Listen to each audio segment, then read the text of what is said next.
2027 तक impact player rule locked in है, but आपके क्या व्यूज़ हैं as an Indian team vice captain, because mixed views हैं प्लेयर्स के ऑन दिस रूल?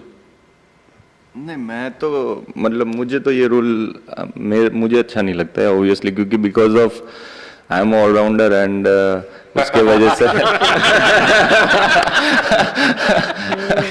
so,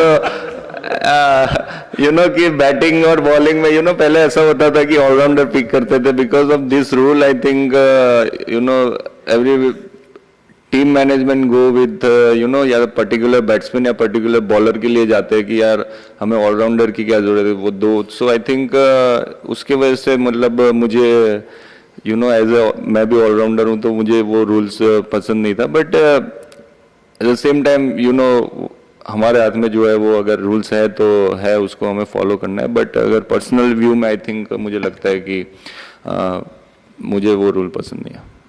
अक्षर, उसी का कंटिन्यूशन है, जैसे कि आपकी बैटिंग के बारे में बहुत बात होती है लास्ट 2 साल में आपने बैटिंग में इतना अच्छा किया है.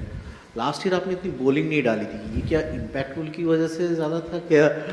नहीं, इम्पैक्ट की वजह से नहीं था. वो चैंपियंस ट्रॉफी के बाद आई थिंक चैंपियंस ट्रॉफी उससे पहले ही था. चैंपियंस ट्रॉफी में मेरा स्पिनिंग फिंगर कट हो गया था. सो उसके वजह से मैं जब वापस बॉलिंग कंटिन्यू कर रहा था तो वो अगेन बॉल की सीम की वजह से वो और कट होते ही जा रहा था एंड वो थोड़ा डीप कट हो गया था. तो उसके वजह से मैं वो प्रेशर नहीं दे पा रहा था बॉल पे, वो रोटेशन नहीं मिल पा रहा था. तो उसके वजह से मैं बॉलिंग कम डाल रहा था.